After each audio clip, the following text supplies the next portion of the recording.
Hey friends, Bill here. Hope you're having a good week.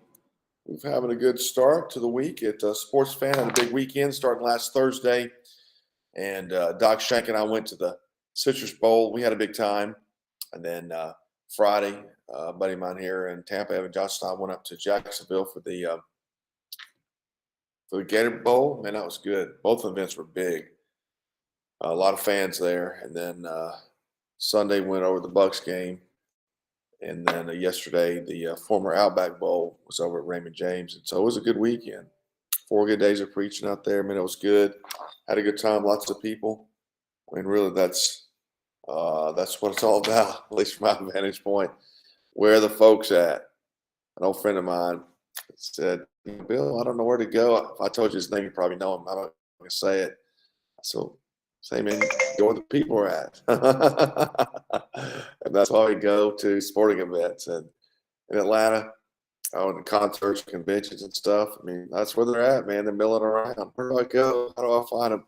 It's a good question because really when you're not evangelizing and what happened, you just never think about it. You just never do. You might sit in a good church in a sense that, give calls, tell people to respond and so forth.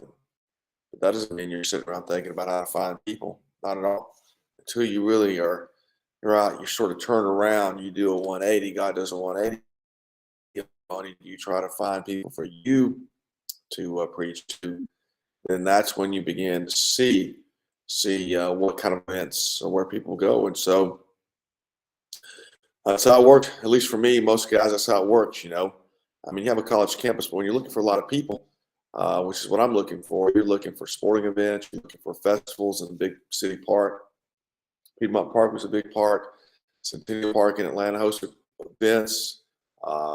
Early on, 15 years ago, 20 years ago in Atlanta, they'd have 300,000 people in Piedmont Park for a couple annual events. That's a lot of people rolling in over a 3-day period. They would do things like they'd pull up a bus and drop them off. It was unbelievable, man. It was so cool. So anyway, if you're looking for folks, as we try to find more evangelists and talk to people, say, listen, there's 3 things about sports. 1, a lot of people. 2, there is a community there because of season tickets primarily.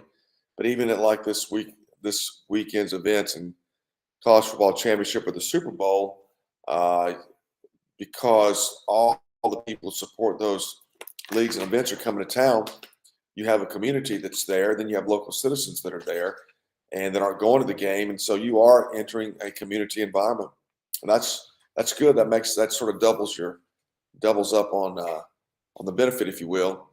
And then the events are consistent. So whether we're at an NFL game in Tottenham Hotspur or a Nation 6 rugby game in Cardiff, Wales, or down at an Alabama football game in Tuscaloosa, it's all the same.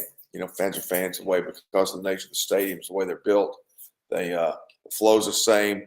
Fans are basically the same. I mean, they all get excited about their team, and the other team's playing. They have other fans, and there's this kind of back and forth. It's a lighthearted environment typically, and so it's a good environment. I think the sports world is a good middle ground for this kind of work. It's a good place to get into it. Spend a lot of time in it. There's a lot of sporting events. If you do Mardi Gras, and if you guys are interested in Mardi Gras, send me a message because Dennis Moore and Joe Toy are going down after Super Bowl. But that's a far more serious environment. That's a serious environment down there in New Orleans. All the witch doctors and people down there, and that's another level. That's sports. Sports is far lighter. It's completely idolatrous, but it's an easygoing environment. You get down there in Mardi Gras, man, it's tough. People come down there for lots of reasons. So sports is a lighthearted place in a sense, and people aren't there to fight. And so it's a good place to be. It's a good place to develop some rapport. So I personally like that, and why I look for it. So anyway, we had a good weekend. Had a good turnout on the bowl games. I think, Sunday, last night, Dave Dorman was at the Cincinnati and the Bills game where that guy had a heart attack and dropped dead at the moment they revived him. And then Heath Putzel was at the Packer game Sunday. I was at the Bucks game. Joe Henson preached at the Cotton Bowl in Dallas.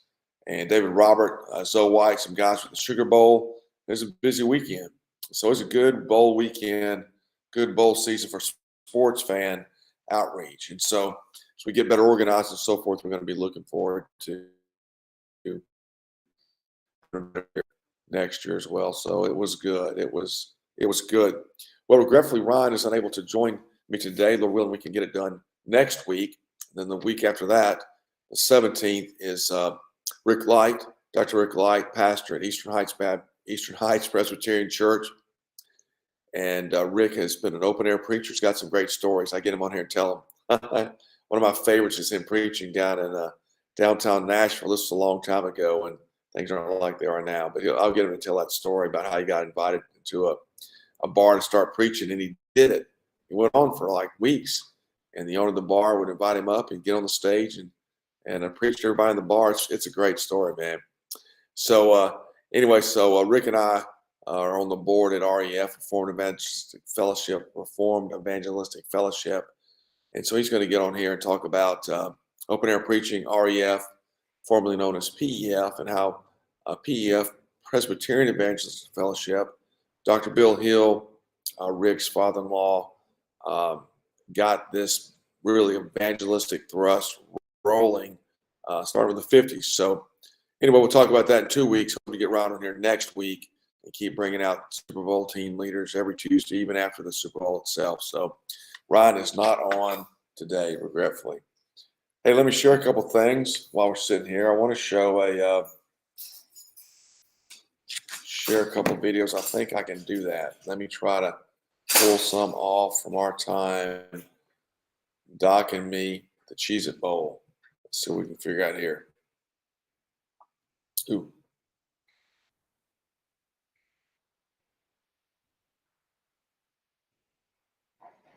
Hang on 1 second.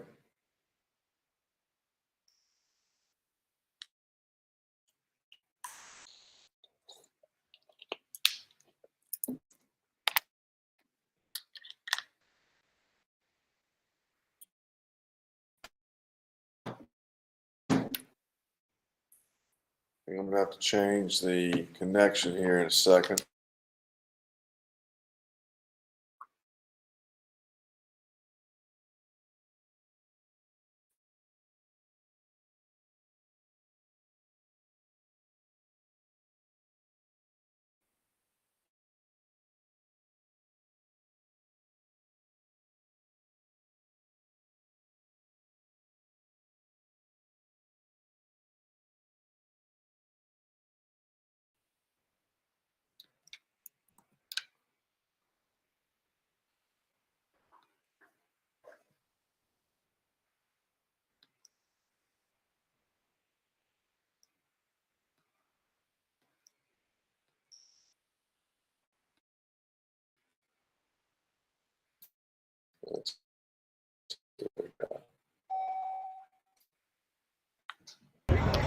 Hey friends, Bill here.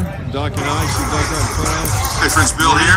Doc and I see Doc right in front of us. Florida State is playing Oklahoma. Florida State, obviously, a local team. Got a lot of fans on here today, not more than last year. It's a good spot today. So right here in the street, obviously preaching. Doc is rapping. Does a good job at that. He's got a song he sings. So that's good. It's a great spot. So another brother preacher Eric in Greenville. And that's going good, praise the Lord. This is what it's all about. Getting out here in the middle of this.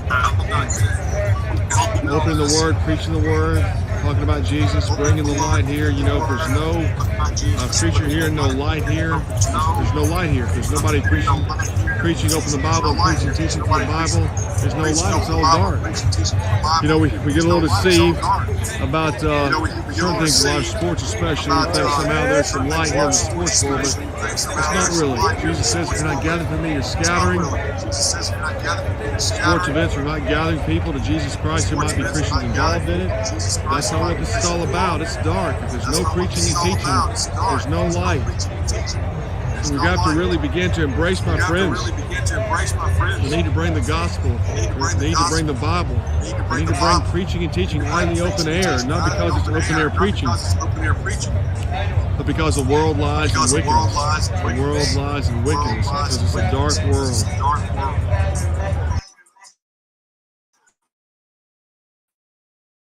Here's the scene at the stadium.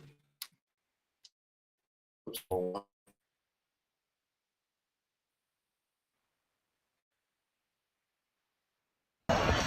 friends, we're here at the Cheez-It Bowl. That's a huge crowd. Oklahoma, Florida State. I don't think it was near this big last year. You see people coming in from the left on that road. And that's one side of the stadium right there. They're coming in from that end. That's where Doc and I are down there. There's a gate down there they're going into. This is busy, man. You can see why these games are such unbelievable opportunities to people hear the gospel, they call it repent, believe. It's just amazing. Wings, there's still wings there, tickets, t-shirts, the whole thing, man. It's just like a marketplace, a modern day marketplace. People coming and going in a sense. Unbelievable opportunity. So, listen, friends, we move through the year 2023. Find a big sporting event near you and preach at it. Contact me. Let's talk about you preaching out, how to do it. It's pretty simple stuff. Once you figure out where the good spots are, it's pretty simple. Don't let these times pass. So many souls can hear the gospel.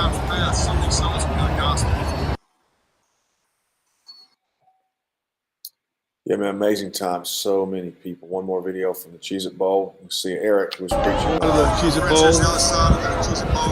See Eric down there with a sign. Preaching, you saw him at UT.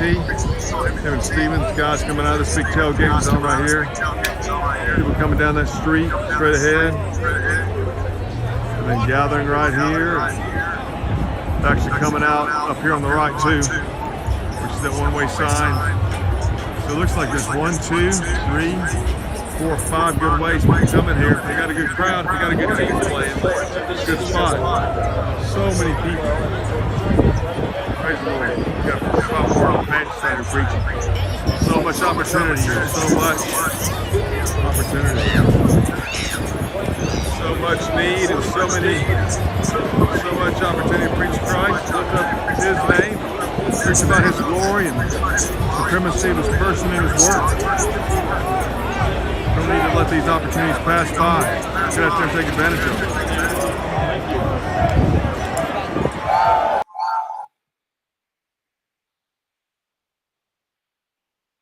Let's see. Here's from the Gator Bowl. Great spot. Check this out. Well, friends, it's been about an hour and a half. Been here preaching for a while. The crowds are getting bigger. Great start to the day. Perfect spot. Already seen some of my old friends.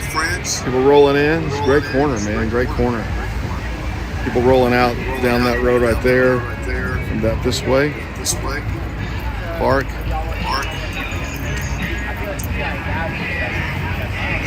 So all these folks passing by on the corner, coming and going. There's a lot of coming and going. So, man, it's a good spot. It works out good. It works out good. Great location. Great location. Keep praying. People are so close, they can certainly hear the message. Right now, I just talk so much about how we're saturated with sin and what sin does to us and how it deceives us. Paul says, what? Sin deceived me and slew me.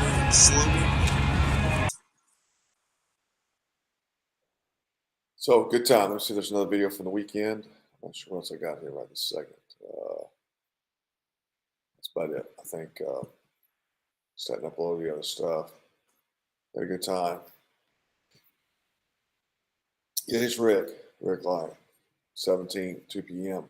Tune in. And then refglobal.org. If you're looking to be a missionary somewhere, check it out, refglobal.org. And we will be together, Lord willing, in a couple of weeks. So this weekend, share this with you, and we're almost done here. It's the College Football Championship weekend in Los Angeles.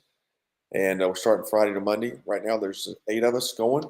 So looking for another couple guys to join us here at the last minute. And And we were there in Los Angeles last year for the Super Bowl. LA County has 10 million people in it. It's more people than in Tennessee where I live and probably most states in the country. It's a huge crowd of people, 4 or 5 really good spots for preaching, and they need us to be there. And so if you're in the area, you can get there, man. Come on, send me a message and let's do it. 423-724-7500, 423-724-7500. Let's get on here together and one second, preach the gospel. So yeah, I mean, really, Los Angeles, one of the biggest cities in the country, historical city, Southern California, all these things, man. It's just unbelievable opportunity that we have. We got there, things worked fine, no problems from the authorities. Had a wonderful time of preaching there, and we were there Labor Day weekend last year in the Super Bowl. And so, honestly, praise God, never had a problem in that city, and it looks like it's going to continue. God willing, we'll see what happens. But anyway, if you can make it, let me know. 423-724-7500. Got a house to stay in. Everybody gets a bed. A lot of good fellowship. It's going to be a fun time. Regardless, got a church down there. I think he's going to come out and join us, some other folks. So it should be a lot of fun. And then, of course, the Super Bowl outreach February 9 to 12 in Phoenix. If you haven't registered yet, do so. I think there's about 85 guys so far registered or going to register. So we're moving forward. Registration is still open in the new year. There's space at the Kroc Center. So if you have any interest in joining us there in Phoenix, let me know. Should be another good time there. Downtown Phoenix. It's a great place for ministry. You've got the convention center. You have the baseball stadium, Chase Field, the basketball arena. I don't know what that's called, but all that's down there. Big wide sidewalks, man. It's going to be a great opportunity. So come and join us there. Then February 17 and 19, Salt Lake City, NBA All-Star Weekend. And then we roll through the spring schedule. St. Pete Grand Prix, March 3 to 5. The Final Four, the end of March 31st to April the 2nd. And then April 27 to 29 is the NFL Draft in Kansas City. Final Four's in Houston. And then May early first weekend in May is the Kentucky Derby and the Miami Grand Prix. A lot of good stuff going on. So if you can join us to preach, then let's do it, or send me some names of some guys I can call that you know if you're watching this. My friends, listen, the clock is ticking. Got to get out there and preach. Jesus gave us a great commission. There's really no time to waste. We need to get on with the business here. So give me a ring if you can join us. Thanks for tuning in. Bye-bye.